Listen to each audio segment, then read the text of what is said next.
I'm a geographer and illustrator, and I'm telling visual stories about nature. At the moment, I happen to do that along the Pan American Highway, which is the longest road in the world, so you can easily imagine that there is a lot of stories to tell. Normally, I talk about geology, geomorphology, and the formation of landscapes and natural risks. But here in Costa Rica, it was different, because I saw the two faces about one of the most biodiverse countries in the world. And while traveling through it, I basically was confronted with my own two faces.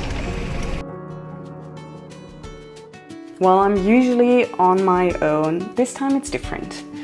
Meet Anna, my former flatmate, co-student and travel buddy. Because it's been years ago, but some of you might remember that we crossed Central Asia together from Uzbekistan to Mongolia. I'm happy to travel with her again. So now Anna pursues her PhD. I'm really happy to have one of the smartest people I know in my car. Anna and I headed out of San Jose, excited to explore Costa Rica together. This tiny country, it only makes 0.03% of the Earth's landmass, holds nearly 6% of the world's biodiversity. And we were going to explore a hotspot of it, Corcovado National Park. So, along pineapple and banana plantations, we slowly made our way south. The national park in the south of the country is really strict. You'll only get in with a certified guide, and there's absolutely no single-use plastic nor food allowed. And it's enforced, so needless to say, I was impressed. The amount of wildlife we saw was outstanding. We were lucky enough to see a tapir on the beach, an anteater climbing the trees, and several monkeys. And so many birds and reptiles. Not only the wildlife impressed us, but also the knowledge of our guide. So we were really keen on learning more about those ecosystems from specialists. And we befriended some master students working at the La Gamba field station. This is an Austrian-Costa Rican conservation project, and it protects 142 square kilometers of wildlife. Carol and Francesca, two master students from Austria, showed us another perspective on biodiversity, because they're exploring how a certain kind of a pepper plant is pollinated and by whom. Costa Rica is home to 500,000 different species.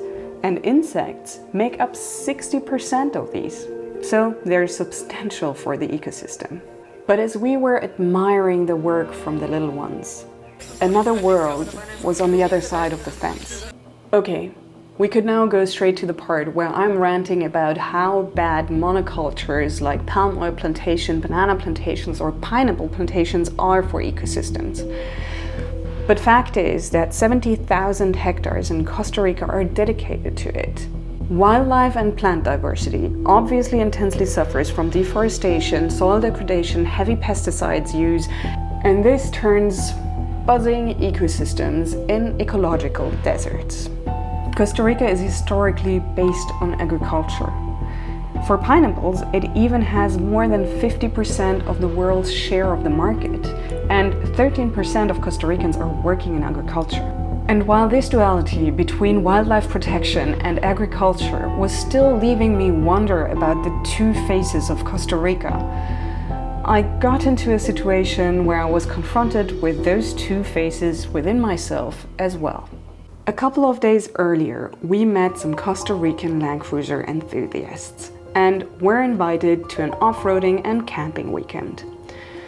Land Cruisers were scarce so far on the journey, but here in Costa Rica there is a lot, and off-roading and camping is part of the culture.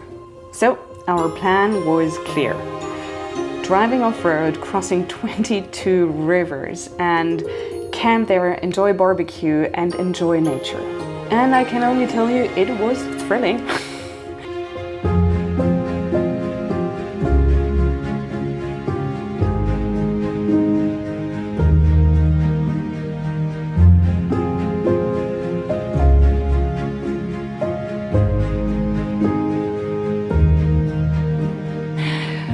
Honestly, my 37-year-old car did it without a hitch. I was so proud, but I nearly pissed my pants. And we spent a wonderful evening, shared this wonderful food, laughter, stories, and Anna and I learned so much about Costa Rican culture.